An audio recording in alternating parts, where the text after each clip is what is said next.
हिमाचल प्रदेश में आने वाले कॉम्पिटिटिव एग्जाम जैसे कि पंचायत सेक्रेटरी, हिमाचल प्रदेश पटवारी, Himachal Pradesh police, home guard, ऐसे बहुत सारे एग्जाम हैं।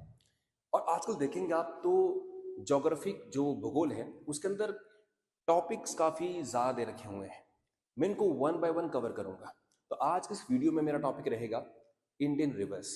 इंडियन रिवर्स को मैं डिटेलिंग से डिस्कस करूंगा। इस वीडियो को देखने का बेनिफिट कब होगा, जब आपके पास प्रॉपर नोट्स मेकिंग मटेरियल होगा। नोट करिए हर चीज को। ये दो पार्ट में आएगा। पहले पार्ट में डिटेलिंग से थ्योरी डिस्कस करूंगा और पार्ट टू के अंदर मैं डिस्कस करूंगा पीवाईक्यूज। जितने भी एग्जाम हैं, चाहे सेंट्रल गवर्नमेंट के, स्टेट गवर्नमेंट के, रिवर में से कोई भी क्वेश्चन यहां से बाहर से नहीं आएगा। कल हम यहाँ पहुंचे थे और हमने डिस्कस किया कि 1961 में 1961 में एक समझौता हुआ और उस समझौते को हम बोलते हैं सिंधु नदी समझौता, इंडस रिवर ट्रीटी। और उसमें कहा गया कि जो पूर्वी नदियां हैं, माने जो ईस्टर्न रिवर्स हैं, इसमें कि रावी है, ब्यास है, सतलुज है, इन पर कंप्लीटली कंट्रोल किसका होगा? इंडिया का। इंडिया चाहे तो सारा ही पानी इसका यूज कर सकता है। और नीचे वाली जो नदियां हैं, वेस्टर्न रिवर्स, जिसमें कि झेलम आती है, चिनाब और सिंधु, इनके ऊपर कंट्रोल किसका होगा? पाकिस्तान का। मींस इंडिया पानी को यूज तो करेगा पर उसको जो है वो रोक नहीं सकता है। हाइड्रो पावर प्लांट में क्या होता है, पानी आएगा, हाइट से गिरेगा टरबाइन पे, पानी निकल जाएगा ना फिर आगे। जैसे घाट होते हैं तो घाट में पानी आता है तो ना घाट पानी पी जाता है, वो तो पानी को यूज कर रहा है उसकी एनर्जी को, तो पानी तो आगे जाएगा। तो इस तरह से ये ट्रीटी जो है वो हुई थी। और इसमें मध्यस्थता किसने प्ले करी थी जी? विश्व बैंक ने। ठीक है जी, विश्व बैंक ने इसकी मध्यस्थता प्ले की थी। और देखा जाए तो ये जितनी भी नदियां हैं, इनका 20% ही पानी केवल भारत यूज कर रहा है, बाकी 80% पानी कहां जा रहा है? पाकिस्तान। तो पाकिस्तान के पास पानी की कमी बिल्कुल भी नहीं है देखा जाए, क्योंकि ब्यास नदी है तो ना, ब्यास का सारा पानी इंडिया यूज ही कर रहा है। ब्यास का पानी जा रहा, सतलुज कितनी बड़ी नदी है, रावी बहुत बड़ी रिवर है, रावी का पानी जा ही रहा पाकिस्तान। तो ऐसा नहीं है कि हम रावी और सतलुज और ब्यास का पानी सारा ही पी जा रहे हैं, ऐसा भी नहीं है। यूज कर जा रहे हैं, ऐसा भी नहीं है। सिंचाई के लिए यूज हो रहा है बेशक, पर बहुत सारा पानी तब भी निकल जाता है, बहुत पानी है। तो ये थी। तो ये लिखना आपको जरूरी है कि मध्यस्थता किसने प्ले करी थी इसके अंदर जी? विश्व बैंक ने। तो सिंधु नदी समझौते पर मध्यस्थता क्या होती है? मध्यस्थता का मतलब ये होता है भाई कि अगर किसी ने भी कॉन्ट्रैक्ट को ब्रेक किया तो फिर विश्व बैंक उस पर कार्रवाई करेगा, वर्ल्ड बैंक उस पर कार्रवाई करेगा। विश्व बैंक इसका मीडिएटर था। विश्व बैंक ने यहाँ पे मध्यस्थता प्ले की थी, ये आपको जानना चाहिए। ठीक है जी, चलिए आगे डिस्कस करते हैं जी। इस संधि पर जो हस्ताक्षर हुए थे 1961 में, तो उसमें जवाहरलाल नेहरू ने किए साइन, क्योंकि वो तब पीएम थे भारत के। और उधर पाकिस्तान की ओर से वहां के राष्ट्रपति अयूब खान ने साइन किए थे रावलपिंडी में, पाकिस्तान के रावलपिंडी में ये दस्तखत किए गए थे। तो जवाहरलाल नेहरू पाकिस्तान गए और पाकिस्तान के रावलपिंडी में जाकर इसके ऊपर साइन हुए थे, सिग्नेचर हुए थे। तो सिंधु घाटी नदी समझौता कहां हुआ है? तो पाकिस्तान के रावलपिंडी में। अयूब खान एक नाम है जो पाकिस्तान के तत्कालीन राष्ट्रपति थे। He was the president of those times. और प्रधानमंत्री जवाहरलाल नेहरू ने साइन किए थे। होप आपने ये बात जो है वो लिख ली है। जल्दी से छापिए इसे।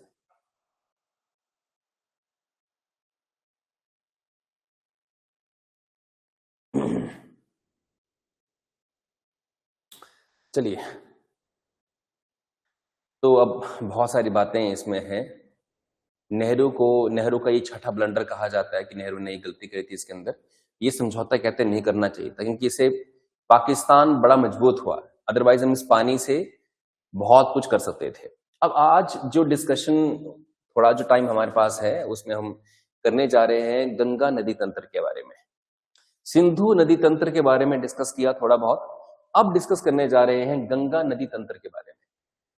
तो उनको बता दूं, जो गंगा नदी है, गंगा की हम बात जब करते हैं तो गंगा नदी में जो नदियां आती हैं उसकी हमने बात करनी है। इसका बढ़िया आई थिंक डायग्राम जो है कहीं और आगे जाके मिलेगा हमको, कि यहाँ है, ये है डायग्राम इसका। तो ये गंगा है और ये यमुना है।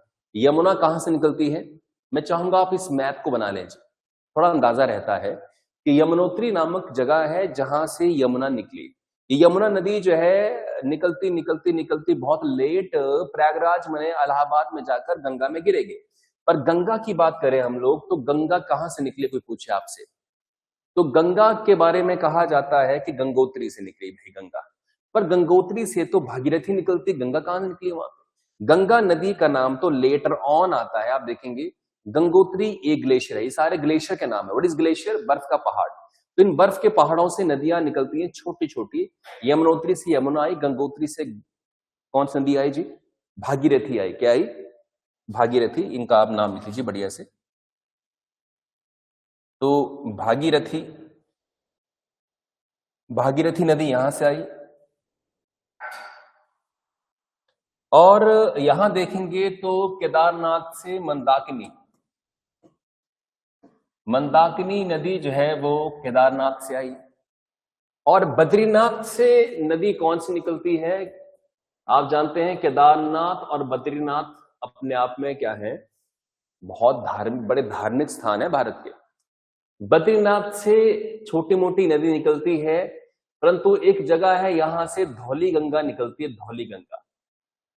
तो धौली गंगा निकलती है, ये आपने बढ़िया से लिखना है। धौली गंगा इस प्लेस पे जाकर विष्णु प्रयाग बोलते हैं इसको, विष्णु प्रयाग। तो विष्णु प्रयाग एक जगह है, विष्णु प्रयाग में ये जो नदी है ये मिल जाती है इसमें। और एक और प्लेस है जिसे बोलते हैं, अच्छा इसके बाद जो नदी का नाम है अलकनंदा। अलकनंदा ये नदी का नाम बन जाता है विष्णु प्रयाग के बाद। फिर नंद प्रयाग आता है, और नंद प्रयाग वो जगह है जहां पे अलकनंदा और नंदाकिनी नदी मिलती है आपस में। अलकनंदा और नंदाकिनी नदी मिलती है इस जगह पे, नाम उसका है नंद प्रयाग। फिर आगे है कर्ण प्रयाग। कर्ण प्रयाग में पिंडार, पिंडार गंगा जो है कर्ण प्रयाग में मिलती है अलकनंदा और नंदाकिनी के साथ।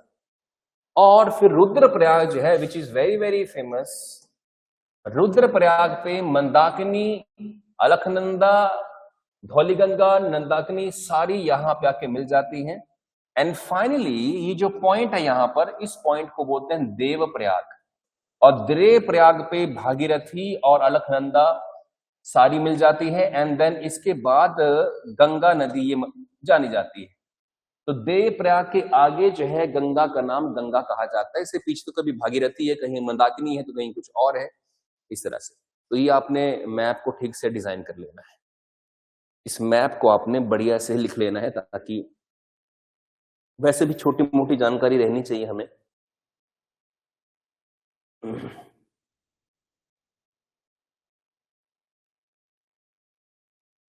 ठीक है जी।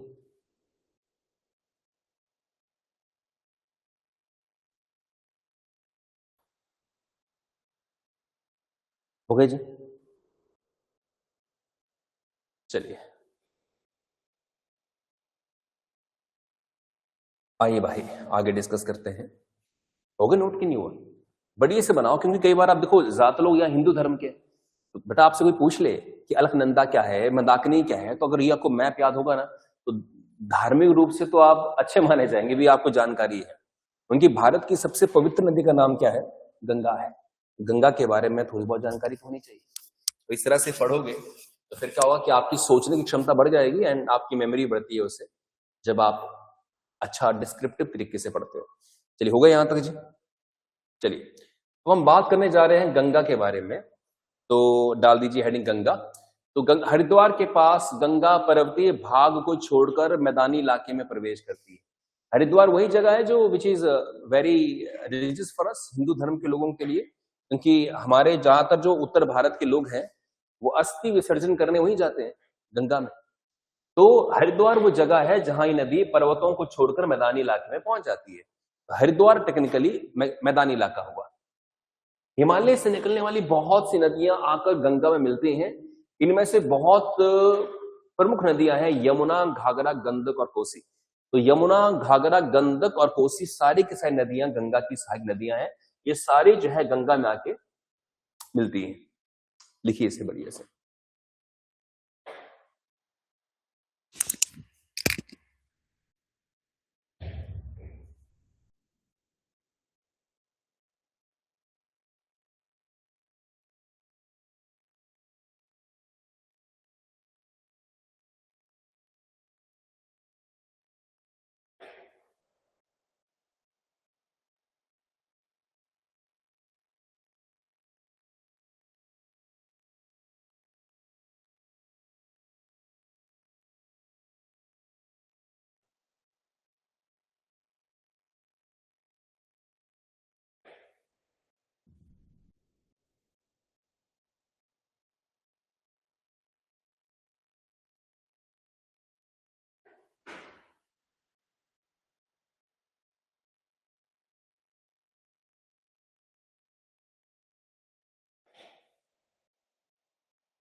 चलिए, नोट कर लिया आपने। तो अब रामगंगा की बात करेंगे। रामगंगा क्या चीज है ये? रामगंगा हेडिंग डाल दीजिए।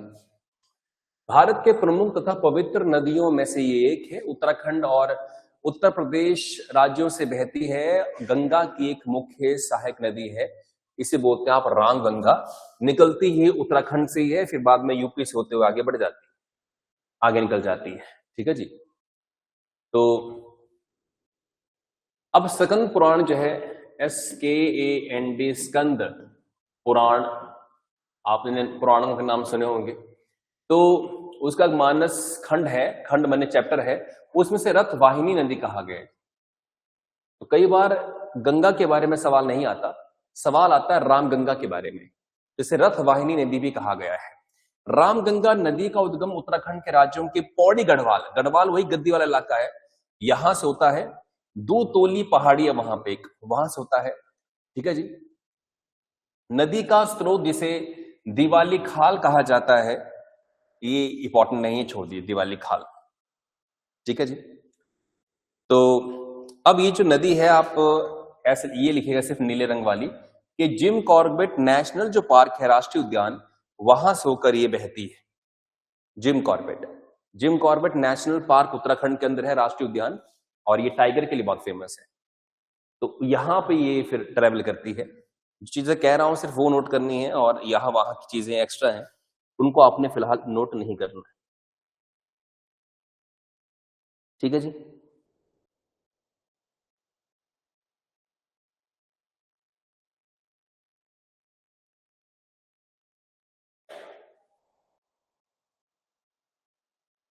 चलिए आगे बढ़े। अंत में लगभग कन्नौज में गंगा मिल जाती है। तो जो रिवर है, कन्नौज नामक जगह है, वहां पे गंगा से जाके मिल जाएगी, कन्नौज नामक प्लेस के ऊपर। तो कन्नौज नामक प्लेस है, वहां पे गंगा से मिल जाएगी। प्लीज अंडरस्टैंड, कन्नौज नामक प्लेस पर ये नदी गंगा से मिल जाएगी। कृपया इस बात को अंडरस्टैंड करिए।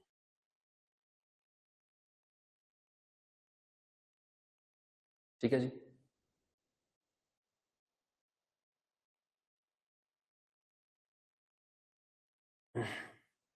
धन्य।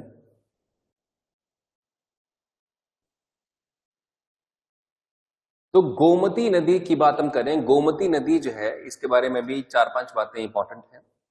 भारत के उत्तर प्रदेश राज्य में बहने वाली एक नदी है, और गंगा की प्रमुख रिवर है जो गोमती है। तो गोमती जो नदी है वो उत्तर प्रदेश में बहती है। अब गोमती को भी हिंदू में एक पवित्र रिवर माना गया है। पवित्र को बोलते हैं अंग्रेजी में होली रिवर माना गया है। भागवत पुराण के अंदर इसके जो है, भागवत पुराण में 5 भारत की इंपॉर्टेंट नदियां बताई गई हैं, जिनमें से एक ये नदी इंपॉर्टेंट है। और ये थोड़ी सी जानकारी इसके बारे में लिख लीजिएगा जो इंपॉर्टेंट है। और इसके बाद की जो डिस्कशन है वो फिर हम कल कर लेंगे। यहां तक आप इसे नोट कर लीजिए।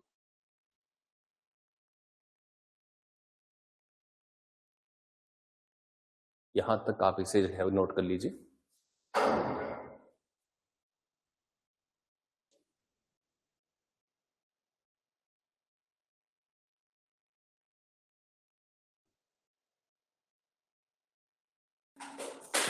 भाई पिछली बार हमने रिवर्स में जो अपनी डिस्कशन की थी, हमारी डिस्कशन मुझे लगता है कि रामगंगा को हो चुकी थी। रामगंगा गोमती हुई क्या? गोमती नहीं हुई शायद, क्या हुई नदी? चेक कर लो। तो हो गई है, ठीक है। चलिए भाई, अब अगली नदी है सोंग नदी। बस जो ये कुछ इररेलेवेंट या कम इंपॉर्टेंट नदियां होती हैं, इनमें से सोंग है। तो इनके बारे में बस ये जानकारी होनी चाहिए कि ये किसकी सहायक नदी है, निकलती कहां से है, किस राज्य में है। तो सोंग नदी के बारे में हेडिंग डाल देंगे। तो ये नदी जो है मेनली देहरादून के अंदर है, और देहरादून कहाँ है? उत्तराखंड में, आप जानते हैं। तो लिखिएगा, ये नदी मुख्यतः से देहरादून में स्थित है। ब्रैकेट में उत्तराखंड भारत, ब्रैकेट में उत्तराखंड भारत कर देना आप लोग। अब ये ट्रिब्यूटरी का मतलब होता है सहायक नदी। सोंग नदी सूसवा की सहायक नदी है। तो आपने सोंग या सूसवा के नाम नहीं सुने होंगे। और सूसवा बाद में गंगा की सहायक नदी है। मन एक तरह से जो नदी है जिसका नाम है सोंग, ये नदी गिरेगी सूसवा में और सूसवा गिर जाएगी फाइनली किसी अंदर भी गंगा में। तो ऐसे ऐसे है। देखिए सूसवा की सहायक नदी है और सूसवा गंगा की सहायक नदी है और सूसवा गंगा की सहायक नदी है। ट्रिब्यूटरी बोलते हैं इसको, गंगा की सहायक नदी है। ठीक है जी, हो गया यहां तक डिस्कस। चलिए आगे हम भाई यहां से आगे बढ़े तो थोड़ी सी जानकारी, अब ये इसकी लेंथ कितनी है कभी मैटर किया नहीं है। अगली है तामसा नदी, जिसे टोंस भी कहा जाता है। टोंस ये हिमाचल प्रदेश में भी बहती है। तो तामसा नदी को टोंस नदी भी कहा जाता है। तामसा नदी को टोंस नदी भी कहा जाता है। तामसा नदी को टोंस नदी भी कहा जाता है और ये गंगा की सहायक नदी है। ये गंगा की सहायक नदी है। ठीक है जी। और ठीक है अच्छा ये दूसरी बात हो रही है। ठीक है जी। अगली बात, flowing through the states of Madhya Pradesh and Uttar Pradesh. तो ये मध्य प्रदेश, अच्छा ये तामसा जो टोंस है वो अलग है जी, हिमाचल वाले टोंस है वो अलग है, फिलहाल वो छोड़ दीजिएगा। देखिए ये मध्य प्रदेश और उत्तर प्रदेश में से होकर बहती है। ये मध्य प्रदेश और उत्तर प्रदेश में से होकर बहती है। तो ये दो स्टेट्स हैं जिनके थ्रू होकर ये नदी जो है वो बहती है। एक है मध्य प्रदेश और दूसरा है उत्तर प्रदेश। टोंस मध्य प्रदेश और उत्तर प्रदेश में से होकर ये बहती है। डन है यहां तक जी? हो गया। आगे डिस्कस। कोसी नदी की हम बात करें तो कोसी क्या है? आइए कोसी नदी की बात करते हैं। तो कोसी नदी को आप जानते हैं बिहार का शोक कहा जाता, सुना होगा आपने ना। तो कोसी जो है वो ट्रांस बाउंड्री का मतलब होता है कि एक देश से दूसरे देश में बहने वाली, उसे बोलते हैं ट्रांस बाउंड्री। ठीक है जी।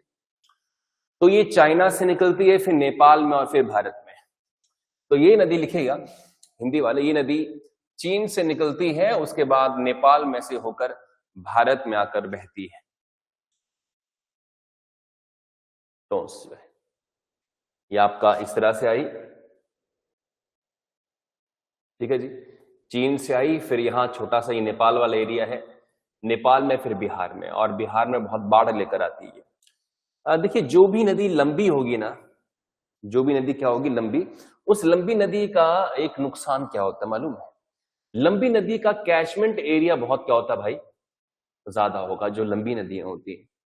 तो बरसात में यहां से बारिश होगी तो ये सारा पानी यहां से लेकर आएगी और यहाँ तो पूरा बिहार में, इस तरफ का बिहार जो नेपाल की बॉर्डर में है कंप्लीटली डूब जाता है। मतलब 25-30 दिन तो मालूम नहीं चलता कि आपका ठिकाना कहाँ है, घर कहाँ है। तो लोग ऐसे ही गुजारा कर रहे होते हैं यहाँ से वहां। स्थिति, घर में सांप आ रहे होते हैं, बिच्छू आ रहे होते हैं, स्थिति बहुत खराब होती है। तो आगे हम इसमें और क्या बात कहना चाहेंगे, इसे बिहार का शोक कहा जाता है। इसको आप इसे, इस नदी को it is also called the सोरो ऑफ बिहार, इसे बिहार का शोक कहा जाता है क्योंकि बिहार में बाढ़ बहुत लेकर आती नदी है। जैसे मैंने कहा कि जिस नदी का कैचमेंट एरिया बहुत ज्यादा होगा वो तो नुकसान पैदा करेगी बरसात के टाइम। अब घाघरा है, घाघरा नदी है, उसके बारे में डिस्कस करते हैं। घाघरा रिवर, तो घाघरा को करनाली भी कहा जाता है। ये भी ट्रांस बाउंड्री रिवर है और ये निकलती है तिब्बत के मानसरोवर झील से। तिब्बत के मानसरोवर झील से ये नदी निकलती है। तिब्बत के ये मानसरोवर से निकलती है, ये पता होना चाहिए आपको। तिब्बत के ये मानसरोवर से निकलती है और अब जैसे मानसरोवर झील कहाँ है तिब्बत में, वहां से कहाँ आएगी, ये नेपाल में आएगी और उसके बाद जो है वो शारदा नदी को ये ज्वाइन कर लेती है भारत में आकर, शारदा नदी। ठीक है जी। तो लिखेगा ये नदी तिब्बत में से होकर नेपाल में पहुंचती है, तिब्बत में से होकर नेपाल में पहुंचती है और फिर भारत में आकर शारदा नदी में मिल जाती है। इंग्लिश वाले तो डिट्टो छापेंगे क्योंकि बहुत ही सही और स्पष्ट लैंग्वेज है बताई हुई।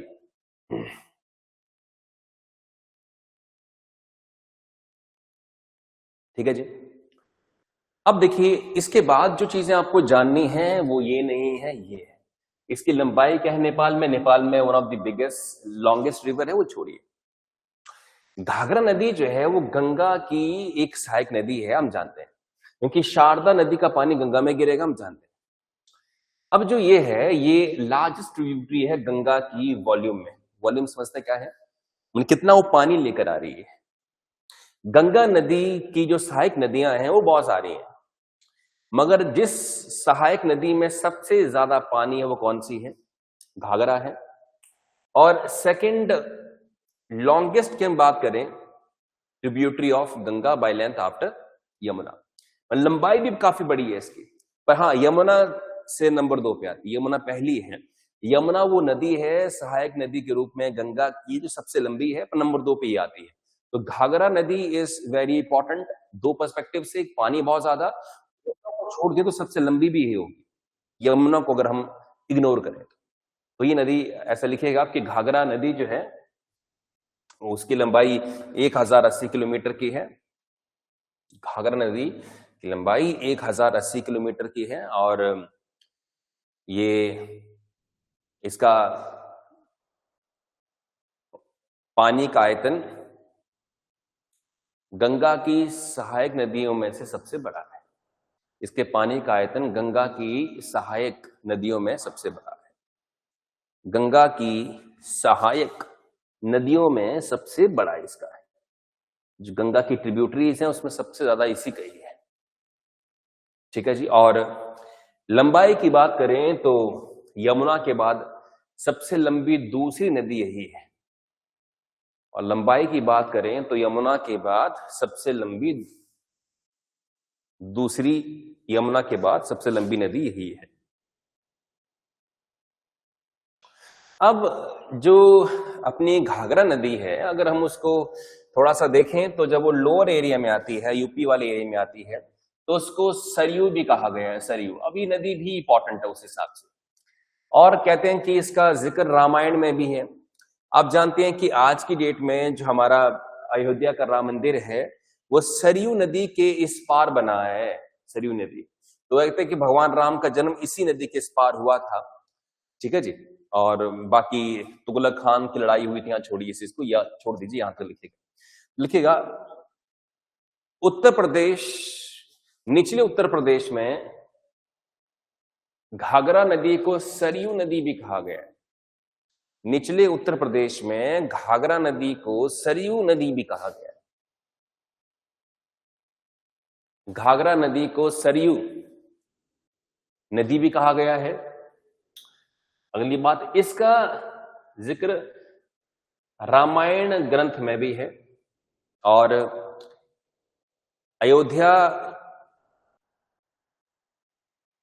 के अयोध्या शहर के कस्बा इस नदी के दाहिनी तट पर स्थित है।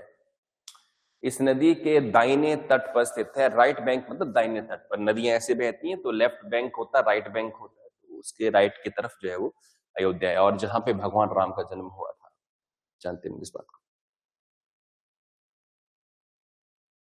नाउ शारदा नदी की बात करें तो नाउ लेट्स डिस्कस।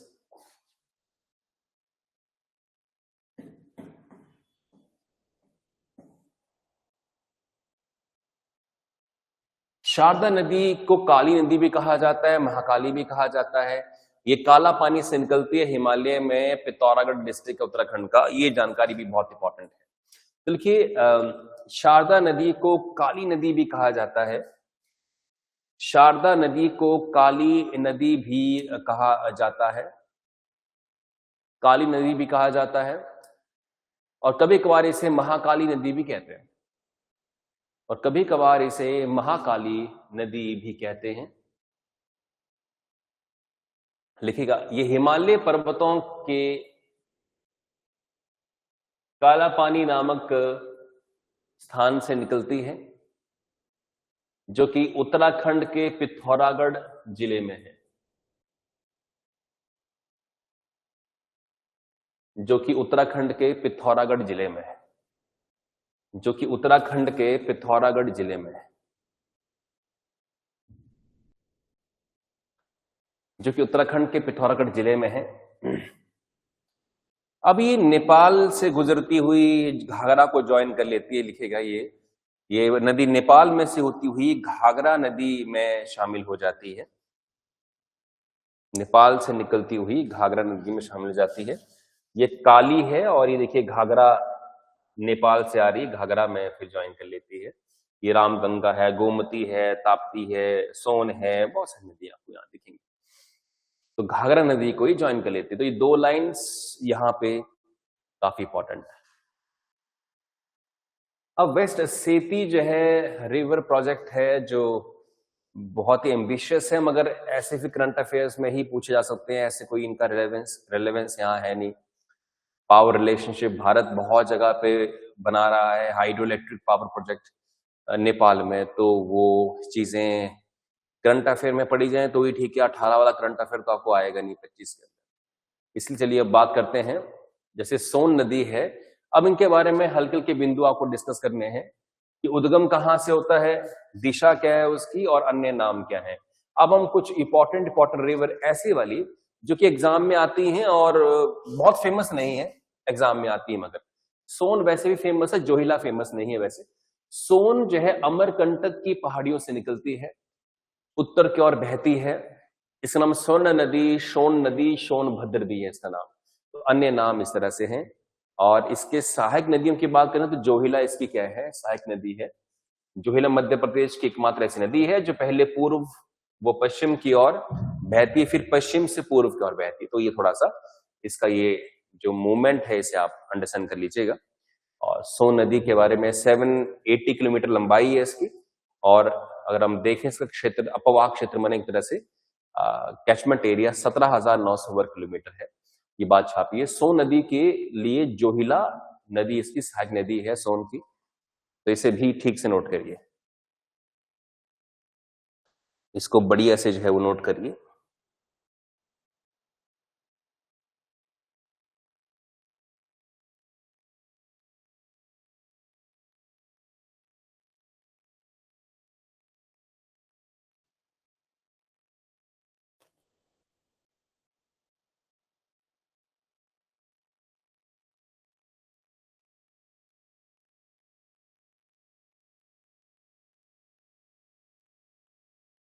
होगा जी।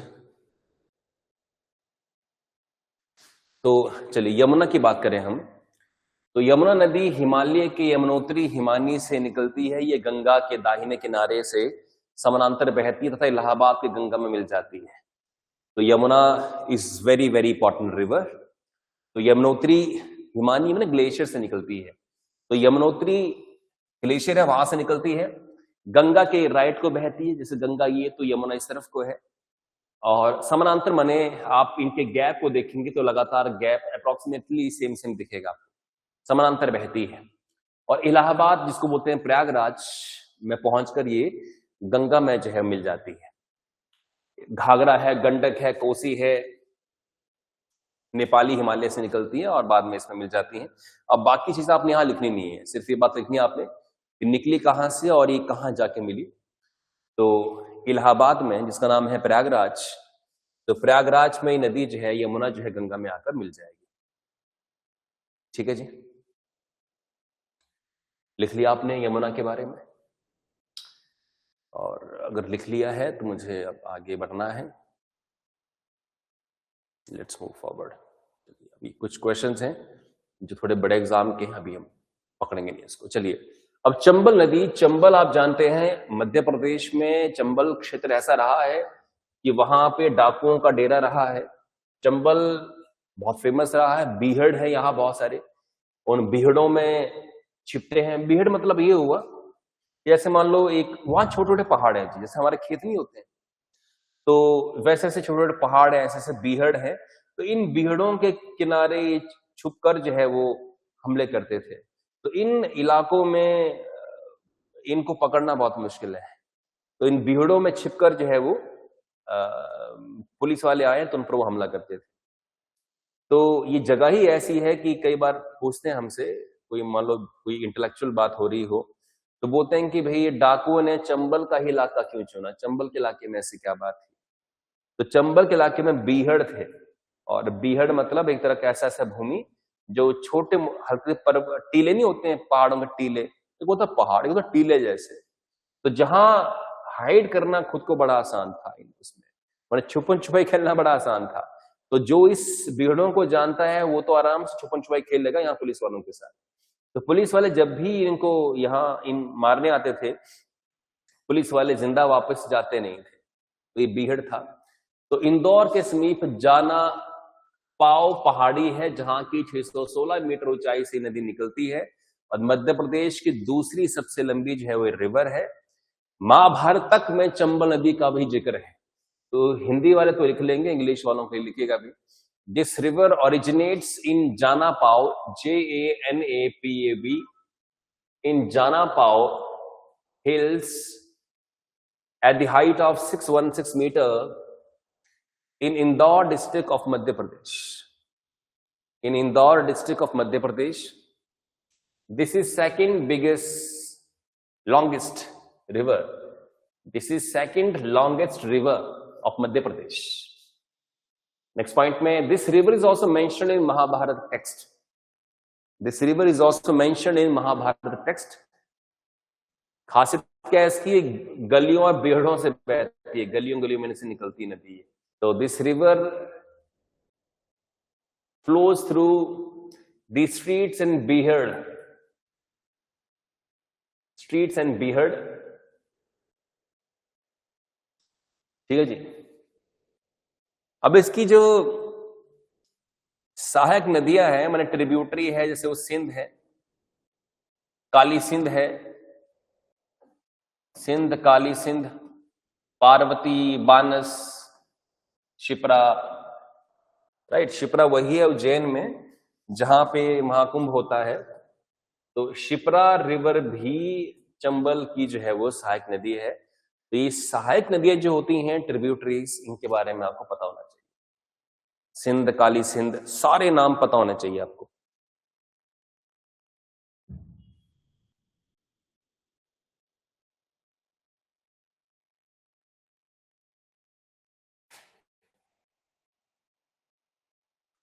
ठीक है जी।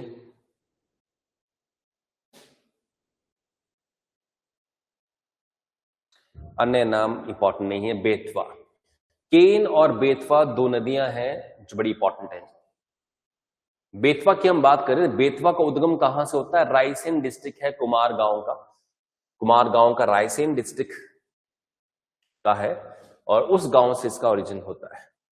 ये उत्तर की ओर बहती है। उत्तर का मतलब जैसे कई लोगों को लगता है कि जैसे भारत ये है, तो कईयों का ऐसा बिलीफ है कि हर कोई नदी जो है वो उत्तर से दक्षिण की ओर बहनी चाहिए। ऐसा नहीं है भाई, ये चूंकि पर्वत है यहाँ पे तो करके नदियां नीचे की ओर आती हैं, पर जो नीचे का एरिया है, ये वाला एरिया है, ये प्लेन एरिया है, बिल्कुल प्लेन है।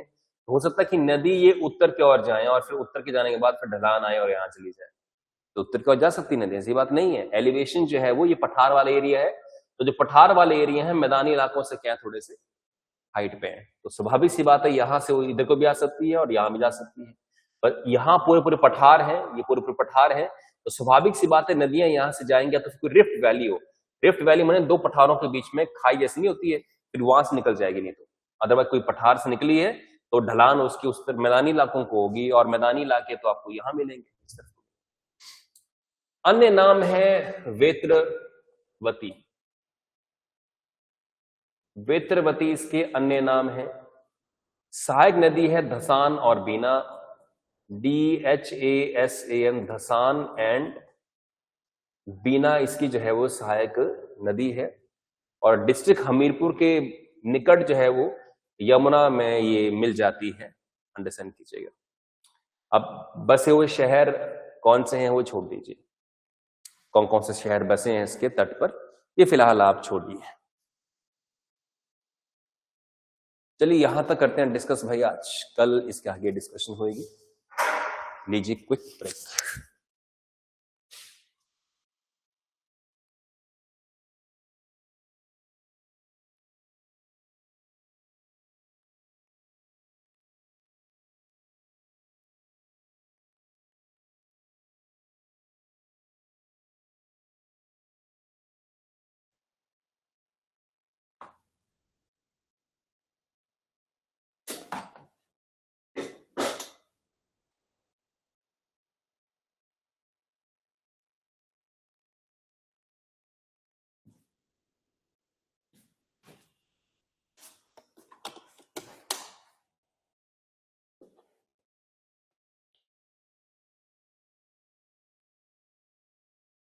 चलिए, तो we were discussing last time rivers Betwa, discuss कर ली, बेतवा को नहीं किया, ठीक है। तो केन और बेतवा बड़ी इंपॉर्टेंट रिवर्स हैं और शिप्रा तो सबसे ज्यादा इंपॉर्टेंट है। शिप्रा मध्य प्रदेश की सबसे इंपॉर्टेंट रिवर में से एक हम कह सकते हैं। हाँ, चंबल तो खैर है ही है, सबसे बड़ी है। शिप्रा नदी के पास कुंभ मेला होता है, ये शिप्रा नदी में, उज्जैन में। तो उसका उद्गम होता है इंदौर जिले के काकरी बरडी पहाड़ी से। तो ये काकरी बरडी पहाड़ी है, KAKRI, काकरी, काकरी बरडी ये पहाड़ी है जहां से इसका उद्गम होता है।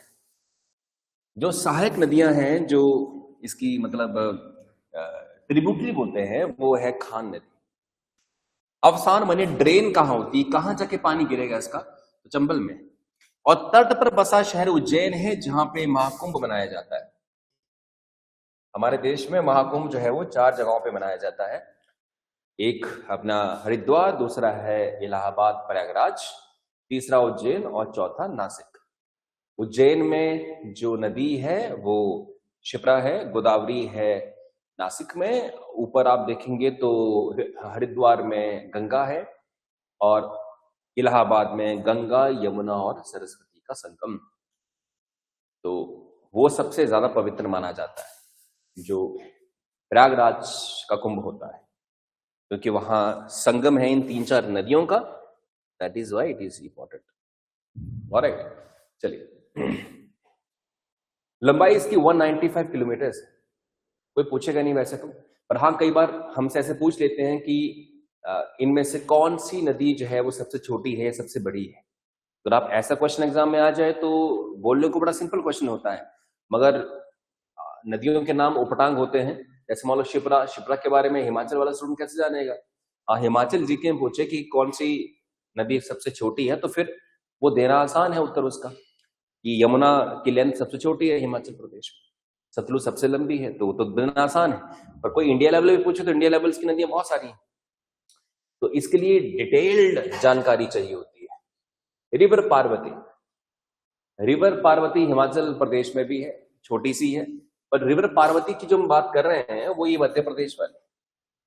तो रिवर पार्वती जो है विंध्यन कगार के उत्तरी ढलान सीहोर जिले में है। ढलान मान छोटी सी लिखी सीहोर जिला, this is in the Sehore district of Madhya Pradesh, ठीक है जी। और तट पर बसे शहर वैसे तो इंपॉर्टेंट नहीं है, और फिर भी लिख लो कि अब बात आई गई है तो शाजापुर, राजगढ़, शाजापुर, राजगढ़, आस्था, शाजापुर, राजगढ़, आस्था, ये क्या है, तट पर बसे शहर हैं भाई। अवसान की हम बात करें तो अवसान इसका चंबल नदी में होता है। इसका पानी जो है चंबल नदी में जाके गिरता है, इसका पानी चंबल नदी में जाके गिरता है, कृपया अंडरस्टैंड करिए। और इसी कारण से चंबल नदी बहुत बड़ी है मध्य प्रदेश में, क्योंकि बहुत सारी नदियों का पानी वहीं जाके गिरता है, इस कारण से सबसे बड़ी है।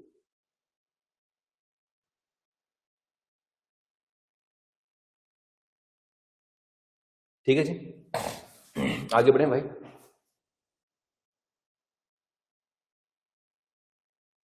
टोंस नदी की बात करेंगे, टोंस की।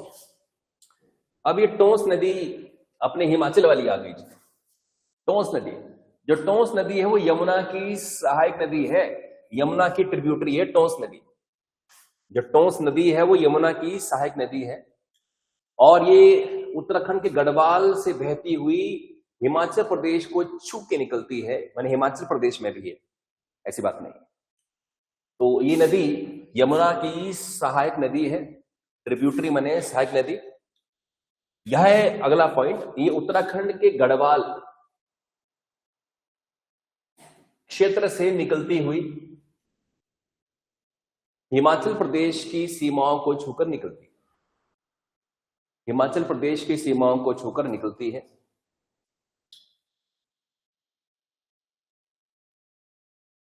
इंपॉर्टेंट नहीं है। अब इसके बारे में, चूंकि ये हिमाचल से जुड़ा हुआ क्वेश्चन है, तो इसका उद्गम कहां से, सोर्स कहां से? तो इसका उद्गम है बंदरपूंछ पर्वत, उत्तराखंड में है बंदरपूंछ। तो बंदरपूंछ पर्वत है उत्तराखंड का, जहां 20,722 फीट की ऊंचाई से ये नदी निकलती है, 20,722 फीट की ऊंचाई से निकलती है। और ये भारतीय हिमालय की, आप कह सकते हैं, सबसे जो है वो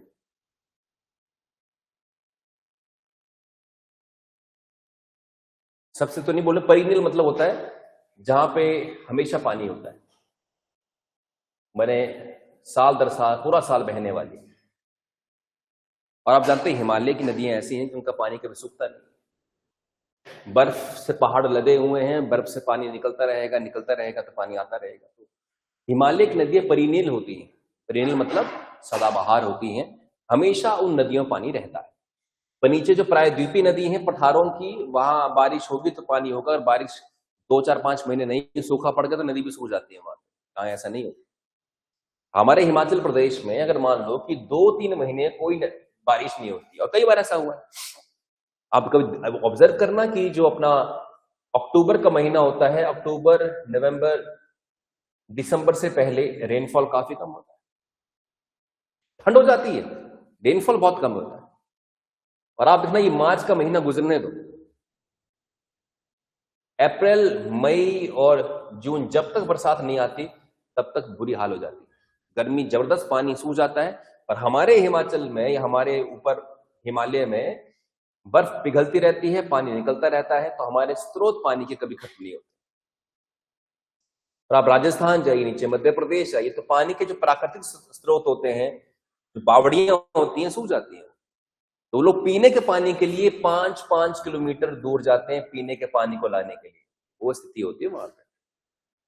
तो चलो यहां हमें वो समस्या तो नहीं है कम से कम। अगली बात,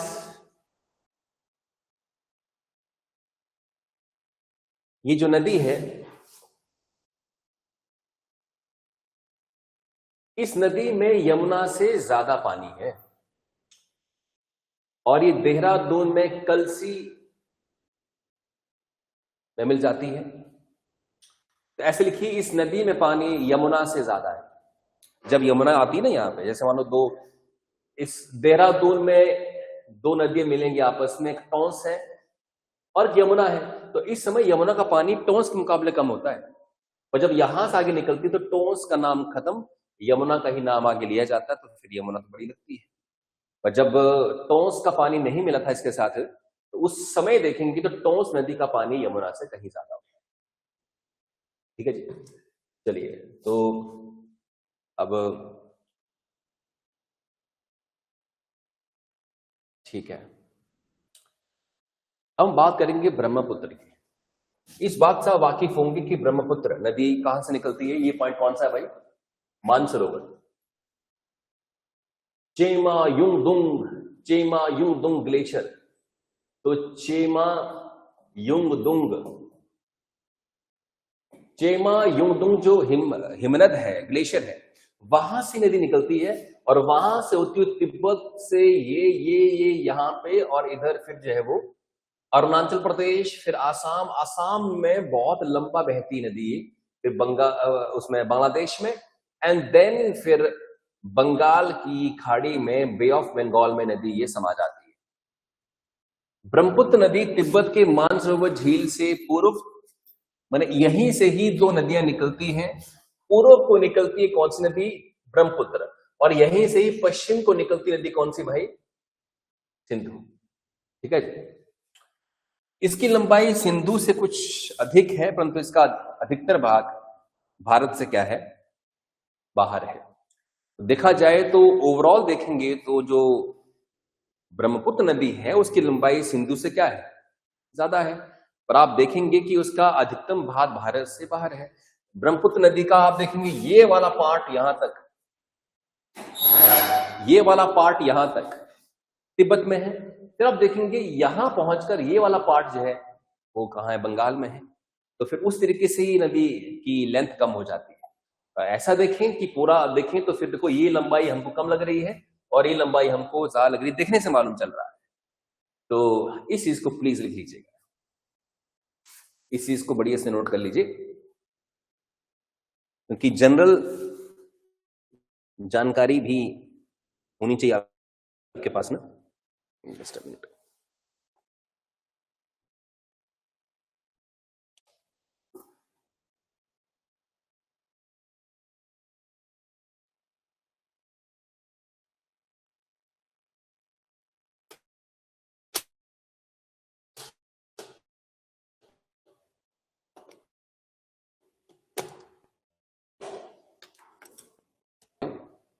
तो जैसे मैंने आपको कह दिया कि ये हिमालय के समानांतर पूर्व की ओर बहती है। आप देखेंगे ऊपर से निकली तो हिमालय पर्वत, ये सारे हिमालय हैं, तो इनके समानांतर बहती है। अब नामचा बरवा ये पॉइंट है यहां पे अरुणाचल प्रदेश में, यहां पे नामचा बरवा, नामचा NAMCHA। आपने जब माउंटेन पीक्स पढ़ा था ना, तब भी नामचा बरवा के बारे में पढ़ा होगा आपने कि एक माउंटेन पीक है, पर्वत चोटी है। तो नामचा बरवा जो शिखर है, पर्वत चोटी है, जिसकी हाइट 7757 फीट है, मीटर है सॉरी, उसके पास पहुंचकर ये यूटर्न लेती है। माने यूटर्न माने ऐसे आकर ऐसे मुड़ना, फिर यूटर्न लेती है और भारत में निकल आती है। ठीक है जी। अरुणाचल प्रदेश में गॉर्ज माने खाई में घुस जाती है, खाई में घुसकर इंडिया की ओर आ जाती है, इस तरह से। और अरुणाचल प्रदेश में इसी नदी को दिहांग कहते हैं। अरुणाचल प्रदेश में इसी नदी को बोलते हैं दिहांग। देखो है ना, ये नदी आई यहां पे, सांगपो बोलते हैं, सांगपो। सांगपो कहां बोलते हैं इसको? तिब्बत में या चीन में। और जैसे ही दाखिल होती है अरुणाचल प्रदेश में तो इसका नाम क्या हो जाता है जी? दिहांग। दिहांग। और इसमें एक और छोटी सी नदी गिरती, नाम उसका क्या है? दिबांग। दिबांग, दिबांग। फिर लोहित नदी, मेन इंपॉर्टेंट रिवर्स हैं ये। तो और इसमें दिहांग और फिर दिबांग है, लोहित है, केनुला है, और बहुत सारी सहायक नदियां हैं जिसमें गिरती हैं, तो ब्रह्मपुत्र और बड़ी विशाल बन जाती है। सबसे ज्यादा जल कौन सी नदी में है? ब्रह्मपुत्र में। सबसे ज्यादा पानी किस नदी में है भारत में? ब्रह्मपुत्र। सबसे लंबी कौन सी है? तो गंगा है वो। तो ब्रह्मपुत्र का इतना बड़ा विशाल ढांचा होना, इसका रीजन यह है, एक तो जिस नदी का कैचमेंट एरिया बहुत क्या होगा? क्या होगा भाई? ज्यादा होगा। What is catchment area? मतलब कितनी लंबी नदी है वो, कहां कहां से, किस पहाड़ी से आ रही है वो। तो इन हिमालयों की बर्फ पिघल कर भी कहां जाएगा पानी सारा? इस सांको में, जो बाद में दिबांग बन जाती है, यहां से होते काफी और नदियां इसमें गिरेंगी तो बहुत ये बन जाएगी। ठीक है जी। अगर हम पूछें कि नील नदी या अमेजन नदी इतनी बड़ी क्यों है, तो भाई वो बहुत लंबी भी तो है साथ में। इतने लंबे एरिया से बहेंगी तो हर कहीं अगर पानी गिरता है तो उस खड्डे नाले कितने उसमें घुसेंगे उस नदी के अंदर। नदी की लेंथ जितनी छोटी उतना उसका साइज कम हो जाएगा, पानी का उसका जो कैपेसिटी है वो कम हो जाएगी। तो फिर ऑब्वियस सी बात है, वेरी ऑब्वियस।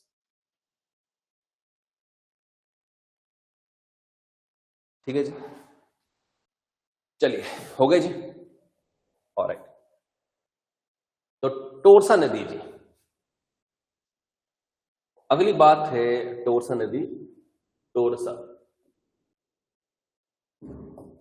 हम टोरसा नदी की बात करने जा रहे हैं। अब टोरसा नदी, ठीक है जी, rises from Chumbi valley in Tibet. तो चुंबी घाटी जो है तिब्बत की, वहां से निकलती है। लिखिए हिंदी वाले कि ये नदी तिब्बत के चुंबी घाटी से निकलती है, जहां उसे माशु कहा जाता है। चुंबी घाटी से निकलती है जहां उसे माशु कहा जाता है। चुंबी घाटी से निकलती है जहां उसे माशु कहा जाता है। चुंबी घाटी से निकलती है जहां उसे माशु कहा जाता है।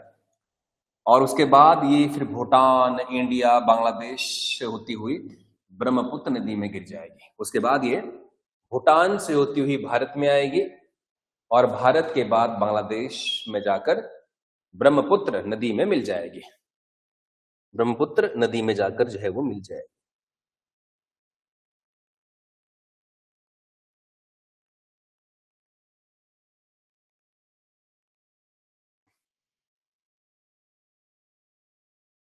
हो गए नोट?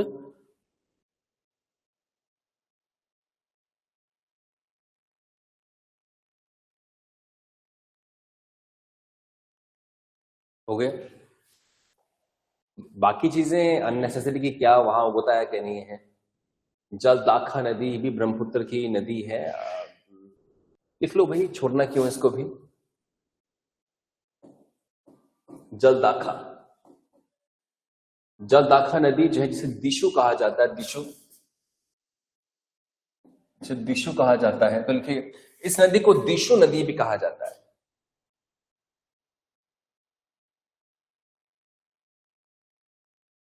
ये अगले पॉइंट में ये सिक्किम के बेतांग झील से निकलती है। ये सिक्किम के बेतांग झील से निकलती है। ये सिक्किम के बेतांग झील से निकलती है। ब्रैकेट में जैलेपला दर्रे के पास, जैलेपला जो दर्रा उसके पास से निकलती है। जैलेपला दर्रे के पास, ठीक है जी। तो चंद चंद बातें हैं, कुछ एक चीजें हैं जो आपको ठीक से जो है वो याद रखनी है, नोट करनी है।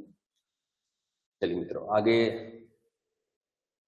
अब तो रिवर्स के ऊपर कल तो मैं क्वेश्चंस लेकर आऊंगा। तो मिस्ट्रीज हैं कुछ नदियों को लेके, बट वो बड़े एग्जाम में आप तैयारी करें तो आपको वो चीजें पढ़ाई जाती हैं, नदियों की मिस्ट्री। तो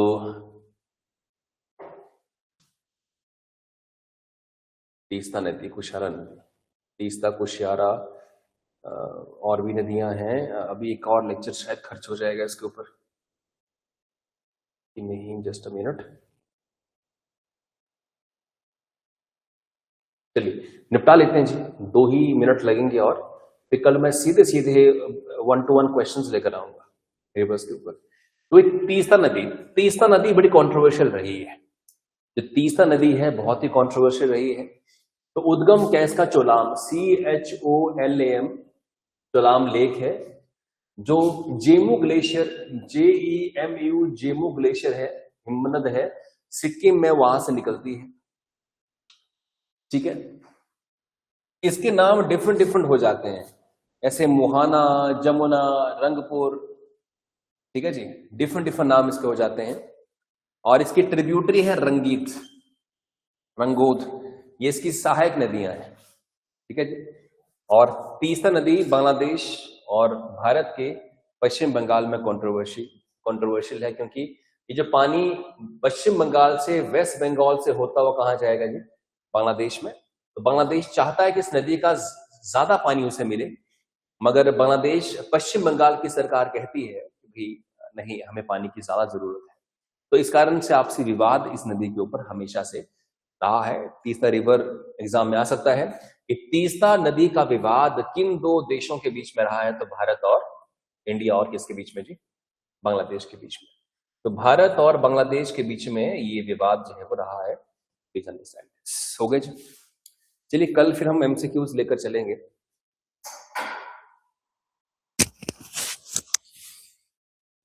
कर लिए तीस्ता रिवर। तो ये डिस्प्यूट किसके बीच में है? भारत और बांग्लादेश के बीच में तीस्ता रिवर है। ये भारत और बांग्लादेश के बीच में डिस्प्यूट है। चलिए कुशियारा नदी की बात करेंगे जी। कुशियारा नदी जो है वो भारत और बांग्लादेश आपस में 54 नदियों को साझा करते हैं। तीस्ता उनमें से एक है, कुशियारा उनमें से एक है।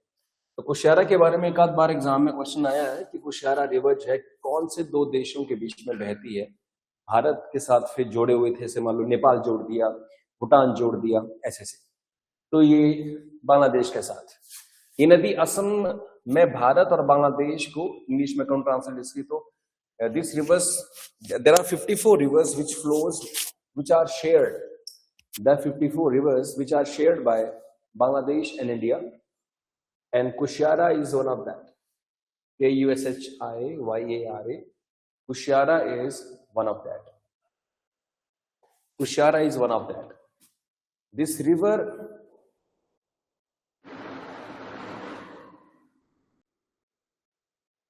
connects India and Bangladesh by flowing through Assam also. By flowing through Assam. तो असम से होते हुए by flowing through Assam also. इस चीज को आप जो है नोट करिए। और ये ट्रिब्यूटरी किसकी है? बराक रिवर के, BARRAC के। तो बराक रिवर की ये ट्रिब्यूटरी भी है, बराक, BARRAC के बराक रिवर की ये ट्रिब्यूटरी है। ठीक है जी। तो बराक रिवर की ये ट्रिब्यूटरी है।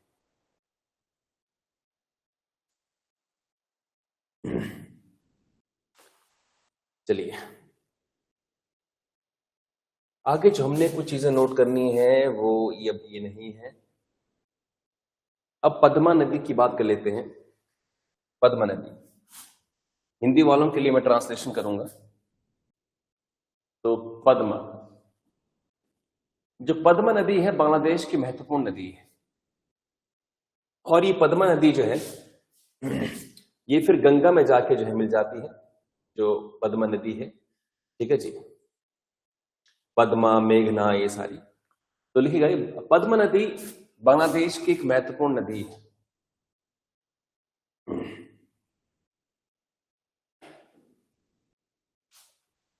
अब देखिए गंगा नदी की ट्रिब्यूटरी और डिस्ट्रीब्यूटरी। ट्रिब्यूटरी क्या होता है? समझ लो गंगा है तो उसमें अगर पानी गिरे तो वो सारी क्या होंगी? ट्रिब्यूटरी होंगी। ठीक है जी। डिस्ट्रीब्यूटरी क्या होती है? गंगा नदी से जो जल निकलकर कहीं और चला जाए, दैट इज कॉल्ड डिस्ट्रीब्यूटरी। तो अब हिंदी में मेरे को डिस्ट्रीब्यूटरी का मीनिंग पता नहीं है, तो आप इसे डिस्ट्रीब्यूटरी लिखें कि गंगा की ये मुख्य डिस्ट्रीब्यूटरी है। तो लिखिए 120 किलोमीटर की लंबाई तक इसकी लंबाई है और बाद में ये मेघना नदी में जाके मिल जाती है। बाद में ये मेघना नदी में जाके मिल जाती है। तो मेघना में इसका कन्फ्लुएंस होता है, मेघना में जाके नदी जो है वो आपस में मिल जाएगी। ठीक है जी। तो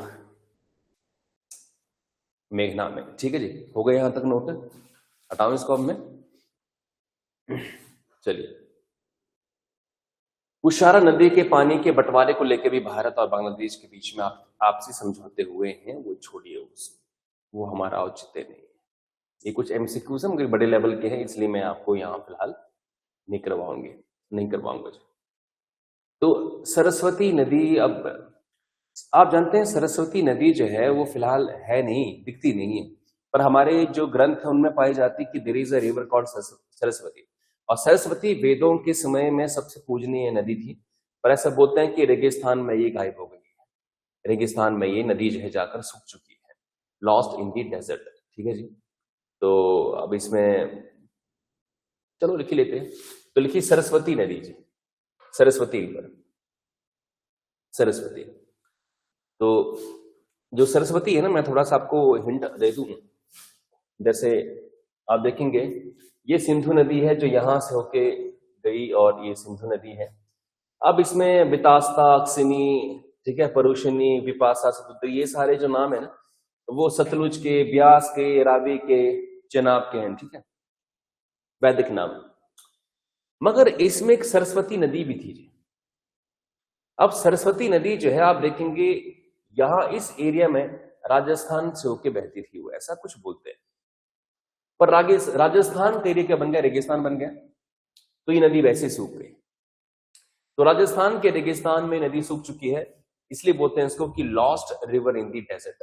रेगिस्तान में सूख चुकी है नदी पूरी तरह से, ठीक है जी। तो अब मैं चाहूंगा कि इसके बारे में लिखा जाए फटाफट से। तो अंग्रेजी वाले लिखेंगे कुछ कुछ बातें, हिंदी वालों के लिए मैं शॉर्ट में लिखवाता हूं। देखिए, इस नदी का जिक्र वेद, पुराण और रामायण, महाभारत जैसे ग्रंथों में भी है,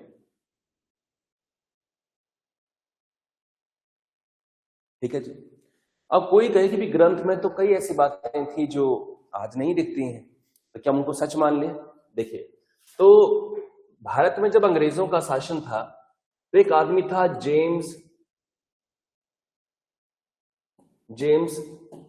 टोड नाम का आदमी। उसने बहुत डीप रिसर्च की थी और कहा था कि राजस्थान के एरिया में जाकर ये नदी जो है वो गुम हो गई थी, नदी एक विलुप्त हो चुकी है।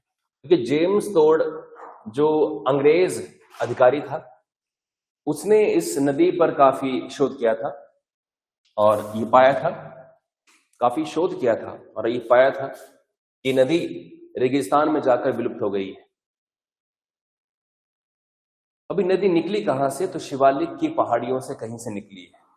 अब वो शिवालिक की पहाड़ियों से निकली होगी तो हो सकता है कि हिमाचल वाले एरिया से, उत्तराखंड वाले एरिया से कहीं से वो निकली थी। अब क्योंकि उसका प्रमाण ही कहीं नहीं है फिलहाल, तो ये शिवालिक की पहाड़ियों से निकली थी, ठीक है जी। और घाघर और हाकरा नदी, नेक्स्ट है घाघर और हाकरा नदी। तो ये घाघर नदी यहां पे है, हाकरा की बात हम करेंगे। तो घाघर या घग्गर भी कहते हैं इसे, जैसा लिखना चाहें, और हाकरा।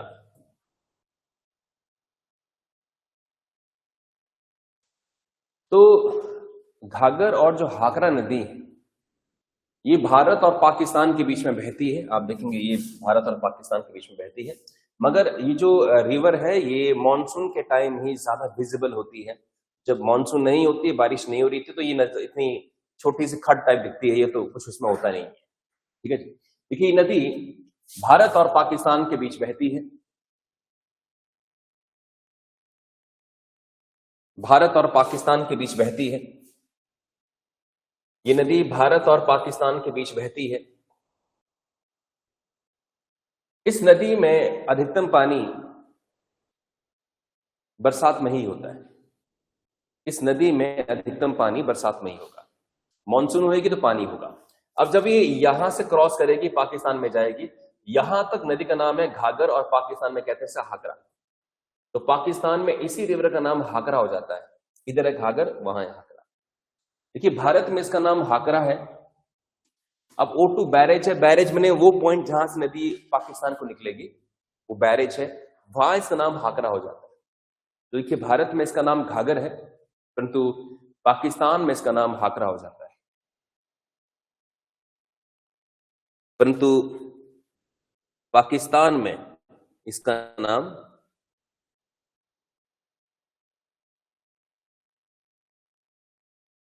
हाकरा हो जाता है। परंतु पाकिस्तान में इसका नाम हाकरा हो जाता है, ठीक है जी। डन है।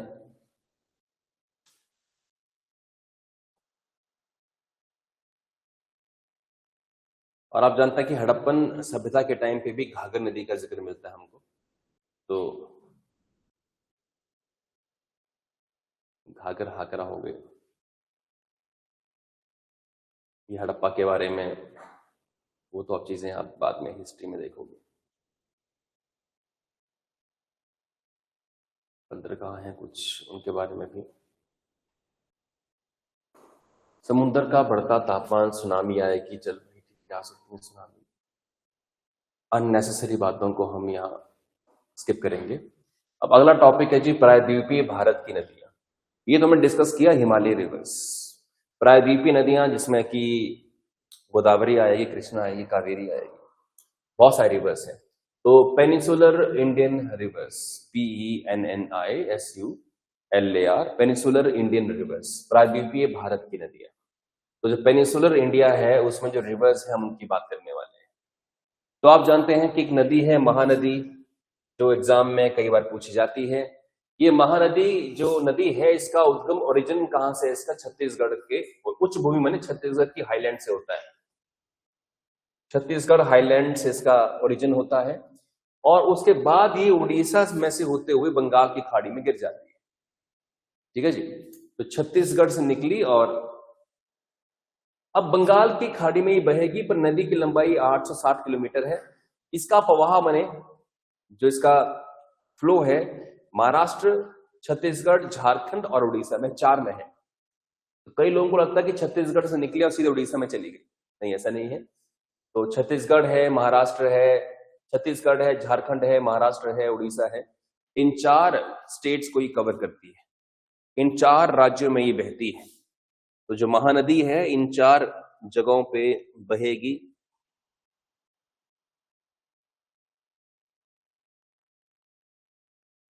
ठीक है जी।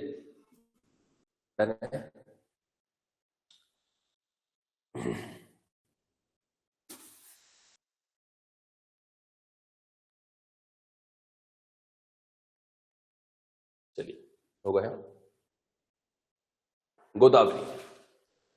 अब जहां ऊपर सबसे लंबी नदी है हिमालय की और पूरे देश में भी गंगा, तो नीचे जो प्रायद्वीप है वहां सबसे लंबी नदी कौन सी है? गोदावरी। गोदावरी सबसे बड़ी प्रायद्वीपीय नदी है, इसकी लंबाई लगभग 1500 किलोमीटर की है। प्रायद्वीपीय नदियों में इसका अपवाह तंत्र सबसे बड़ा है। इसकी द्रोणी महाराष्ट्र, इसकी जो इसका जो ड्रेन है वो महाराष्ट्र में है। नदी द्रोणी का 50% भाग केवल मध्य प्रदेश, उड़ीसा और आंध्र प्रदेश में स्थित है। इंग्लिश ट्रांसलेशन करता हूं।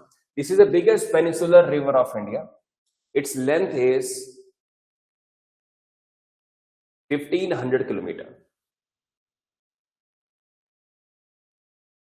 It flows in Madhya Pradesh, Odisha and Andhra Pradesh.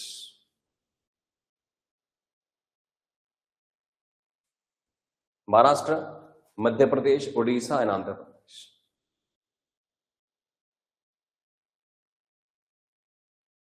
अब इसका जो साइज इतना बड़ा है, लंबाई इतनी बड़ी है, इसलिए इसे दक्षिण भारत की गंगा कहा जाता है। साउथ इंडियन या सदर्न गंगा कहा जाता है इसे, दक्षिण गंगा, दक्षिण भारतीय। देखिए, this it's length is very big, that is why it is also called south Indian Ganga. That is why it is also called south Indian Ganga. तो दक्षिण भारत की गंगा, एक कारण ये भी है कि लंबाई है प्लस मान्यताएं भी है। जैसे महाराष्ट्र के नासिक में गोदावरी नदी के किनारे ही महाकुंभ होता है। तो कुंभ में लोग डुबकी लगाते हैं, तो डुबकी हमेशा इंसान उस जल में लगाएगा जिस जल को होली वाटर माना जाए, पवित्र पानी माना जाए, तो वहां डुबकी लगाएगा।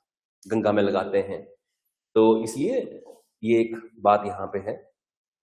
गोदावरी नदी की बात करें, ये महाराष्ट्र के नासिक जिले से पश्चिमी घाट की ढालों से निकलती है। तो ये निकलती नदी कहां से है? निकलती ही नदी महाराष्ट्र से है। तो ये this river originates in the Maharashtra Nashik district और ब्रैकेट में फ्रॉम दी वेस्टर्न घाट्स। पश्चिमी घाट ऊंचाई पर है, वहां लगातार बारिश होती है, लगातार पानी गिरता है वहां पे, तो वहां से नदी निकलना स्टार्ट होती है। और इस लेंथ इसकी 1500 किलोमीटर है, वो जान ही चुके हैं आप, और बंगाली खाड़ी में जाके गिर जाएगी, आप जानते हैं।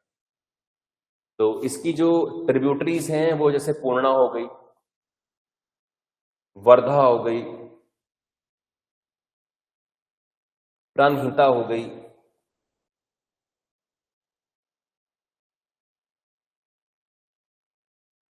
मांजरा हो गई, वेनगंगा हो गई, VENGANGA, वेनगंगा हो गई।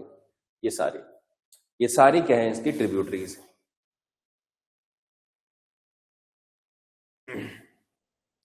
ये सारी इसकी ट्रिब्यूटरीज हैं, इनको जल्दी से आप नोट करें।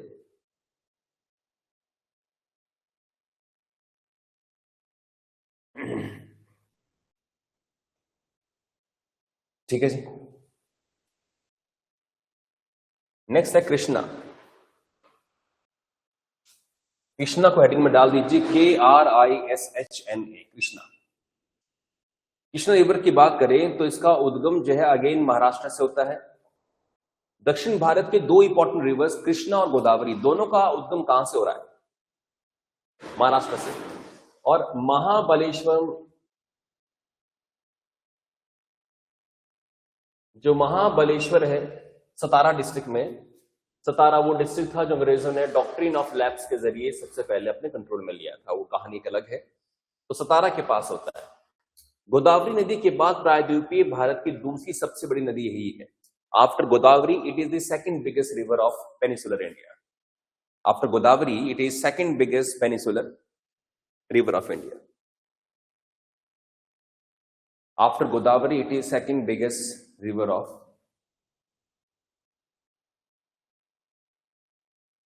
Peninsular India.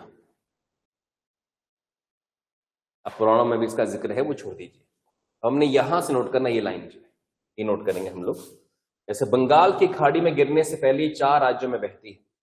This river drains in bay of Bengal and it flows in 4 different states. Maharashtra में 303 किलोमीटर, कर्नाटक में 480 किलोमीटर, तेलंगाना आंध्र प्रदेश में 1300 किलोमीटर। तो ये जो नदी है वो 4 स्टेट्स में ट्रेवल करेगी, 4 स्टेट्स में बहेगी, 4 स्टेट्स को पानी पिलाएगी। This is very very important है, क्योंकि पेनिसुलर इंडिया की जो रिवर्स हैं, रिवर में मेन कंफ्यूजन होती यही है कि कौन कौन से स्टेट में वो बहती है। तो जब तक आदमी की मैपिंग ठीक ठाक ना हो तो तब तक मुश्किल है ये बताना कि कौन कौन सी स्टेट्स में ये बहती है।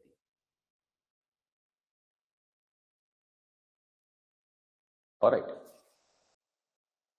तो ये बंगाल की खाड़ी में गिरने से पहले 4 राज्यों, महाराष्ट्र है, कर्नाटक है और शेष तेलंगाना और आंध्र प्रदेश में प्रवाहित होती है, बहती है। ठीक है जी। चलिए,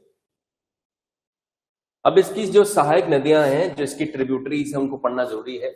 घटप्रभा, GHATPRABHA, घटप्रभा। मलप्रभा, MALLAPRABH। अब लेफ्ट ट्रिब्यूटरी इनकी राइट, वो फिलहाल आप छोड़ दीजिए। तुंगभद्रा, तुंगभद्रा। नीचे भीमा है, मूसी है, भीमा है, मूसी है और मुनेरू है। भीमा, मूसी, मनेरू, ये इसकी लेफ्ट ट्रिब्यूटरीज हैं। तो लेफ्ट और राइट इसकी ट्रिब्यूटरीज हैं, इनको आप छाप लीजिए और बाकी डिस्कशन फिर इसका ये हम कल करेंगे। कृष्णा जो बेसिन है, यहाँ भारत की सबसे ज्यादा ऑयल और गैस हमें देखने को मिलता है, उसकी हम बात करेंगे।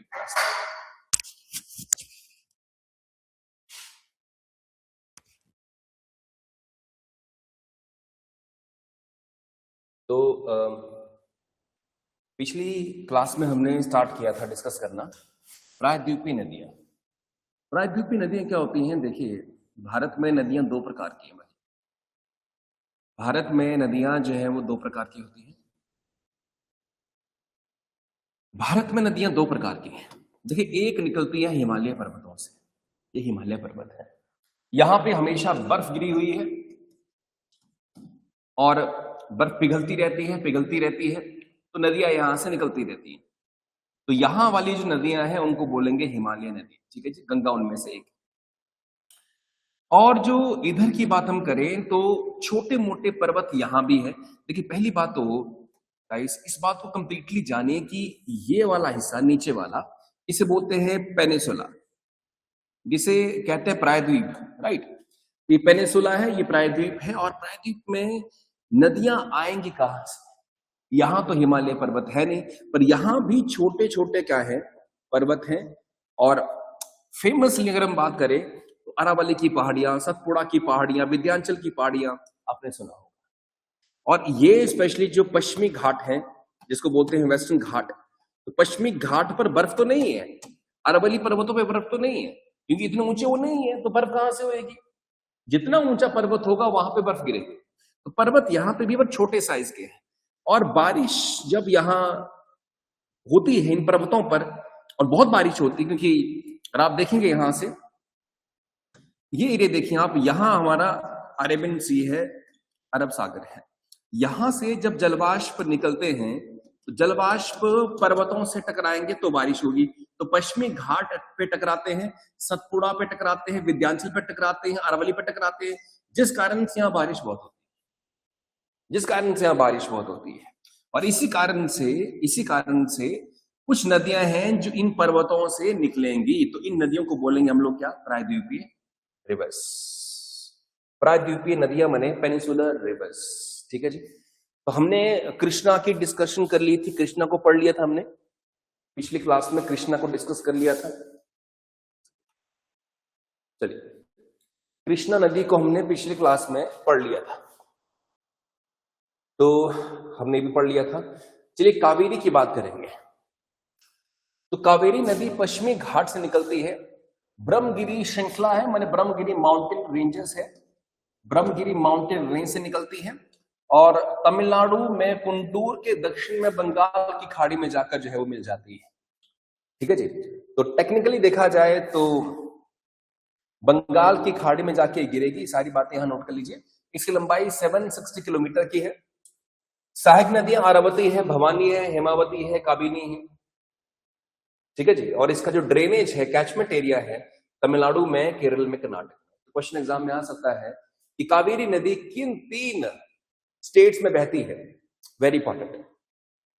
ऑनलाइन एस्पिरेंट को बता दूं भाई कि आज there is very heavy rain, किस टाइम पे पावर ऑफ हो जाए, किस टाइम पे इलेक्ट्रिसिटी ऑफ हो जाए या इंटरनेट ऑफ हो जाए, आज कहना थोड़ा सा मुश्किल है, बट जैसे चलेगा वैसे हम कंटिन्यू करेंगे।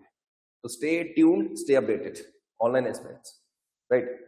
तो कावेरी नदी के बारे में एग्जाम में क्वेश्चन पूछा जाता है 2 चीजों को लेकर। एक, निकलती कहां है? ब्रह्मगिरी पहाड़ियों से, पश्चिमी घाट में ब्रह्मगिरी पहाड़ियों से निकलती है, और ये बहती है तमिलनाडु, केरल और कर्नाटक के अंदर, 3 राज्यों में। तमिलनाडु, केरल और कर्नाटक में ये बहती है। तो कावेरी नदी के बारे में 3-4 बिंदु ही काफी इंपॉर्टेंट है टू डिस्कस।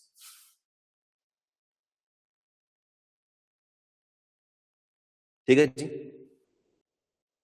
चलिए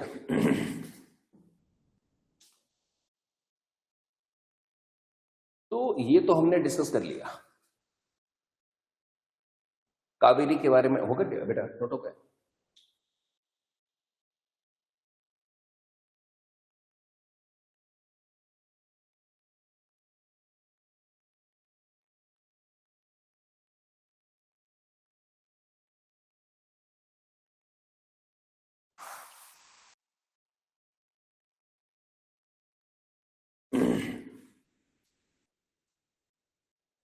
ठीक है गाइस, हो गया जी। चलिए देखिए, आज बारिश बहुत है बेटा, और केवल आप पहुंचे। स्टे ऑलवेज मोटिवेटेड, हमेशा मोटिवेट रहना, क्योंकि जर्नी हमारी हमेशा क्या होती है? अकेले की होती है। इवन यहां जितने बच्चे क्लास में बैठते हैं, सबके एग्जाम नहीं निकलने वाले हैं। एग्जाम उन्हीं का निकलेगा जो सीरियस कैंडिडेट होगा। और यहां की दोस्ती, यहां के लोग नॉट परमानेंट, लोग कहीं परमानेंट नहीं है, कहीं परमानेंट नहीं है। आज आप एग्जाम की तैयारी कर रहे हैं तो आप यहां पहुंचे, यहां लोग आपके दोस्त बनेंगे। कल आप एग्जाम निकाल के चले जाएंगे किसी जॉब में, तो वहां आपकी कलीग्स बने, वो आपके दोस्त बनेंगे। फिर प्रमोशन होगी तो किसी और डिस्ट्रिक्ट में आप सेवाएं देंगे, तो वहां कोई और दोस्त बनेंगे।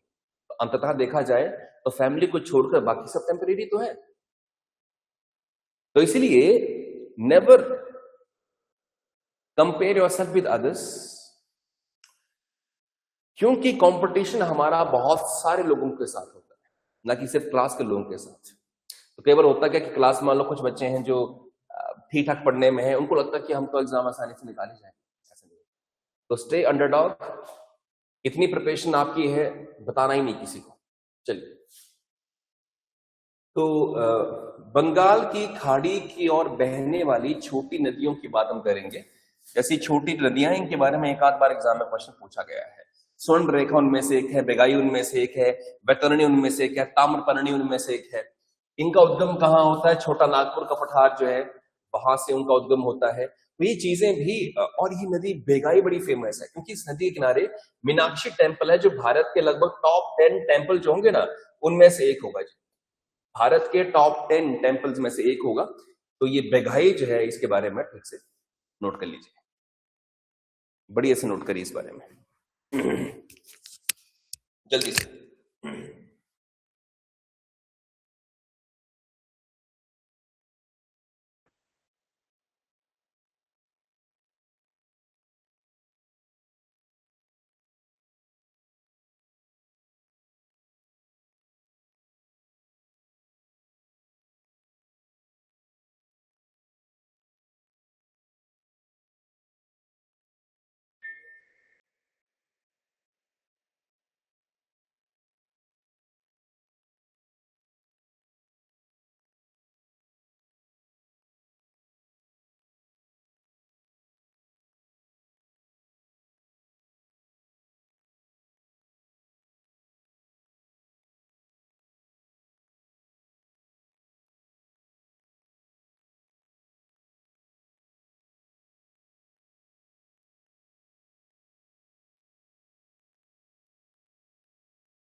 हो गया बेटा नोट? ठीक है, चलिए। तो आपने इनको नोट किया होगा।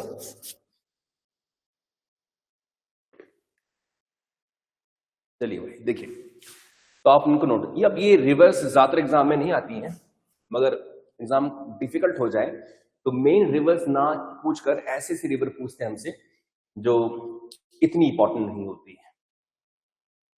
पेन्नार नदी की बात करेंगे जी, पल्लार नदी की बात करेंगे। तो ये नदी निकलती कहाँ है? कर्नाटक में निकलती है, इतना याद रखिएगा। पेन्नार नदी, पल्लार नदी जो है कर्नाटक के कोलार से निकलती है।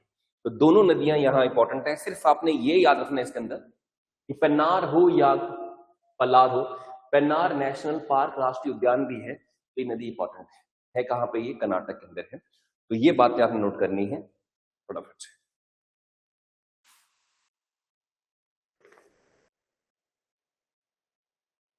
राइट? जल्दी से नोट करिए इसे।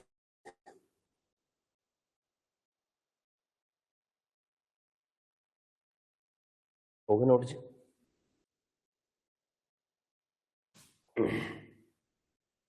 ब्राह्मणी नदी, कोयल और साख नदियों से मिलकर बनती है ब्राह्मणी नदी। मैंने जितना मैंने बनाया उतना ही लिख किया, क्योंकि अब ये नदियां इतनी ही इंपॉर्टेंट नहीं है। मेरे एमसीक्यूज के अंदर आपको सारे पी/क्यूज मिल जाएंगे, बनाऊंगा सारे में एमसीक्यूज, तो वो पीपीटी के जरिए आपको करवा दूंगा।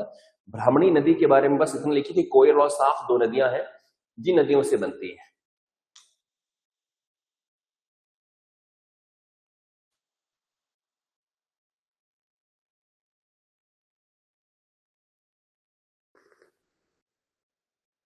ठीक है जी, हो गया। चलिए, पेरियार नदी के बारे में कुछ, पेरियार नदी बहुत इंपॉर्टेंट है। पेरियार नदी की लंबाई, अब देखो जो इंपॉर्टेंट होगा ना उसके बारे में मैंने पीपीटी के अंदर ऑलरेडी डिटेलिंग से लिखा है, उतना ही आपको लिखना भी होता है। तो ये केरल के राज्य की सबसे लंबी नदी है भाई। इसे केरल की जीवन रेखा कहते हैं, क्योंकि एक बात तो ये कि ये 12 मासी नदी है, मतलब 12 के 12 महीने पानी रहता है। तो नेचुरली पानी तो आजकल बड़ा इंपॉर्टेंट है, शहरीकरण हुआ है, अर्बनाइजेशन हुआ है, शहरों में पानी बहुत यूज होता है, गाँव में पानी का यूज नहीं होता है।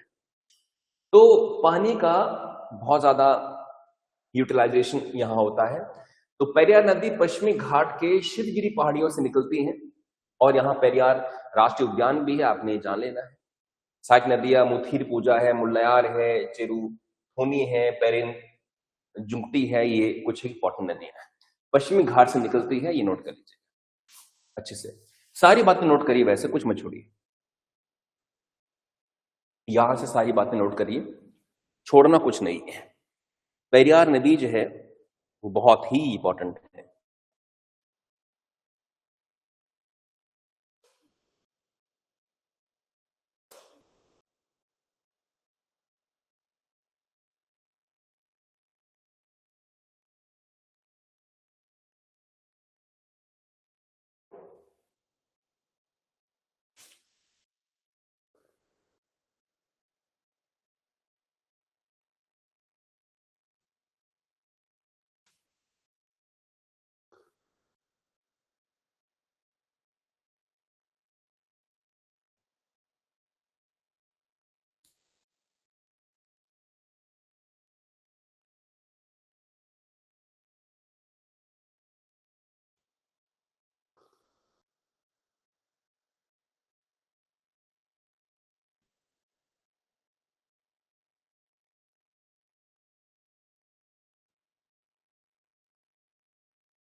नोट्स बढ़िया से बनाने हैं।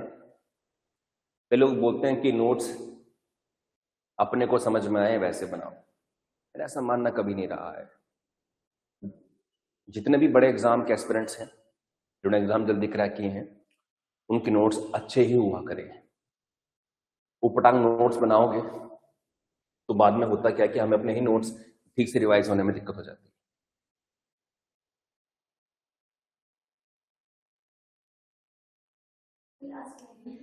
हाँ लिखनी बेटा, ये क्योंकि ये सहायक नदियां इसकी ट्रिब्यूटरीज हैं, तो सहायक नदियां इंपॉर्टेंट चीज है, इसको नोट करिए।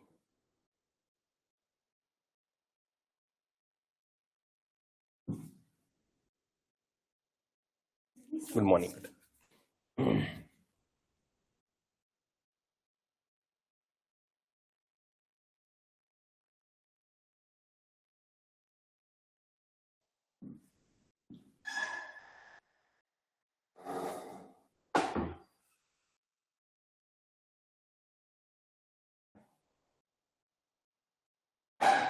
हो गए नोट जी?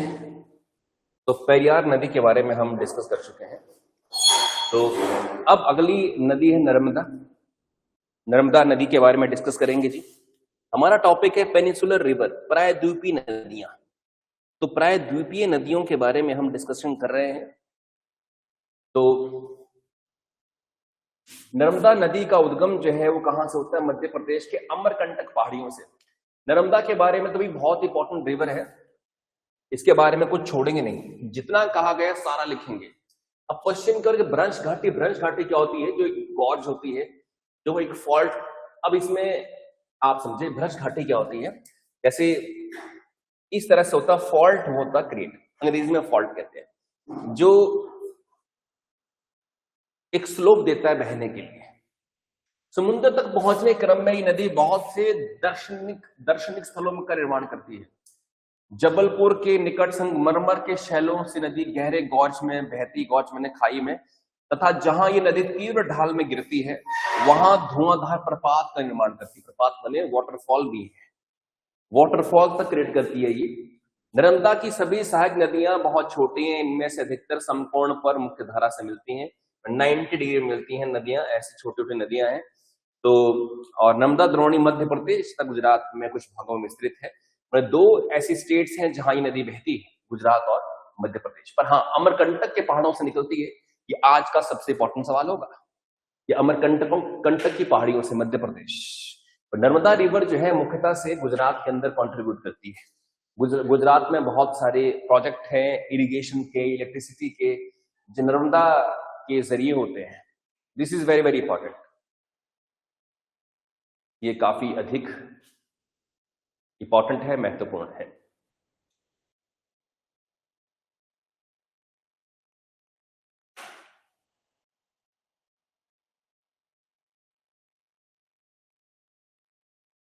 ठीक है जी, हो गए नोट?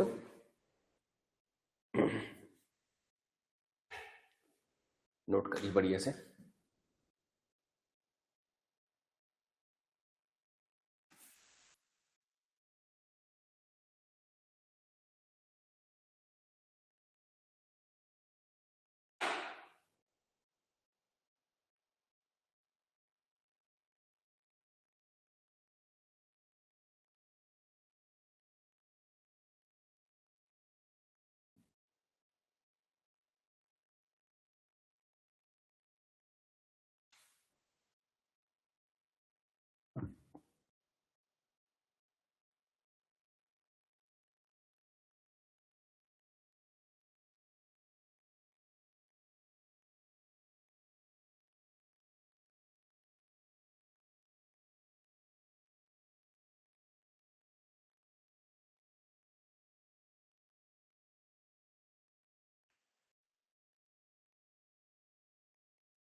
ओके जी।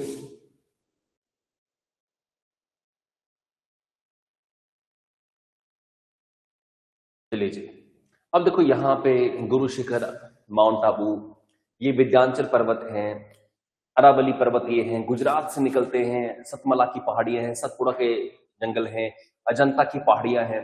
तो यहाँ भी पहाड़ियां हैं, ये आप जान जाइए। और ये जो नदी है जिसकी हम बात करें, नर्मदा, निकलती है कहाँ से जी? मध्य प्रदेश से।